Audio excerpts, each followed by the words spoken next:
The claim that religion is simply a matter of faith is just sheer modern myth. It's just not true. While certainly religion does require faith, religion is not only about faith.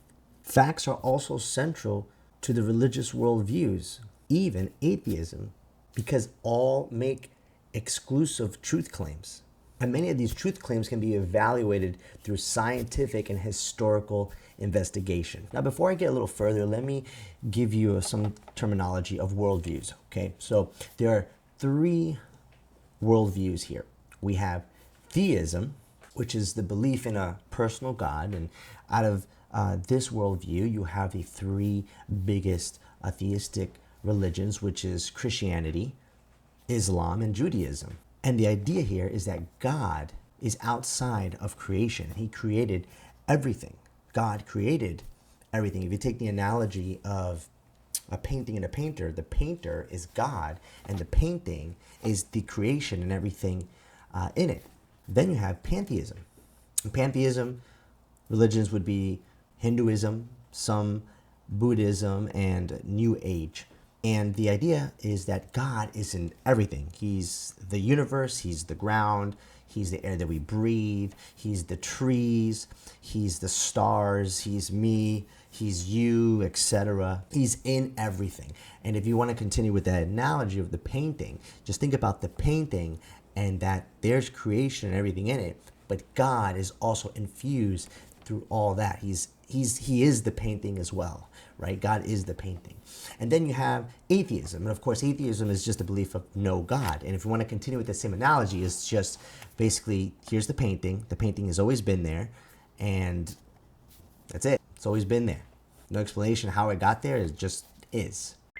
Now, going back to religious worldviews and making their own exclusive truth claims, let me give you an example. For theists, again, Christianity, Judaism, and Islam, they believe that the universe has a beginning, while some atheists and pantheists believe that the universe is eternal.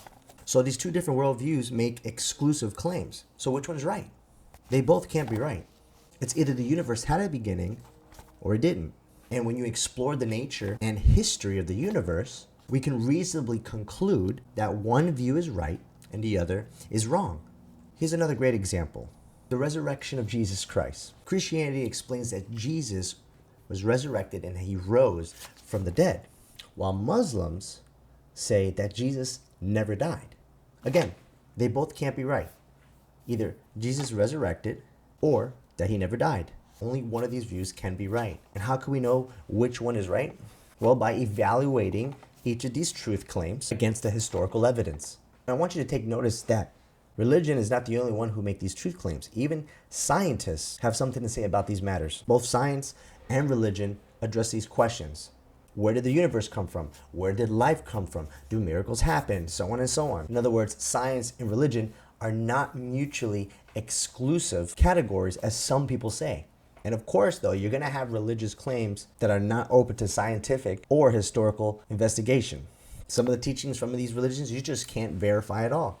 But nevertheless, many religions can be backed up and checked out. And some beliefs are reasonable and that can be proven to a high degree of certainty, while clearly others are just not reasonable. How about Christianity?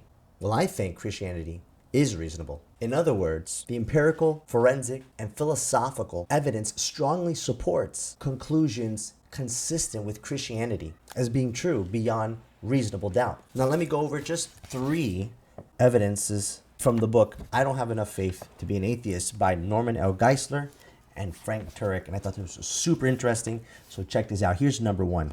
The scientific evidence overwhelmingly confirms that the universe exploded into being out of nothing. Either someone created something out of nothing, which is the Christian worldview, or no one created something out of nothing, the atheistic view. And which is more reasonable?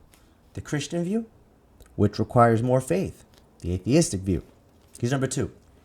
The simplest life form contains the information equivalent of 1,000 encyclopedias. Christians believe only an intelligent being can create life form containing the equivalent of 1,000 encyclopedias. Atheists believe non-intelligent natural forces can do it. Christians have evidence to support their conclusion. And since atheists doesn't have much evidence, their belief requires a lot more faith. 300s of years beforehand, ancient writings foretold the coming of a man who would actually be God. This man God, it was foretold, would be born in a particular city from a particular bloodline and suffer in a particular way, die at a particular time, and rise from the dead to atone for the sins of the world. Immediately after the predicted time, multiple eyewitnesses proclaimed and later recorded that those predicted events had actually occurred. These eyewitnesses endured persecution and death when they could have saved themselves by denying the events. Thousands of people in Jerusalem were then converted after seeing or hearing of these events, and this belief swept quickly across the ancient world. Ancient historians and writers allude to or confirm the events, and archaeology corroborates them. Having seen evidence from creation that God exists in point 1 that we mentioned, Christians believe these multiple lines of evidence show beyond a reasonable doubt that God had a hand in these events. Atheists must have a lot more faith to explain away these predictions, the eyewitness testimony, the willingness of the eyewitnesses to suffer and die, the origin of the Christian church, and the corroborating testimony of other writers, archaeological findings, and other evidence. Tell me what you think. Does Christianity sound reasonable to you? And would you be willing to truthfully investigate and find the answers? Let me know below. This is Louis Cafresi. Take care.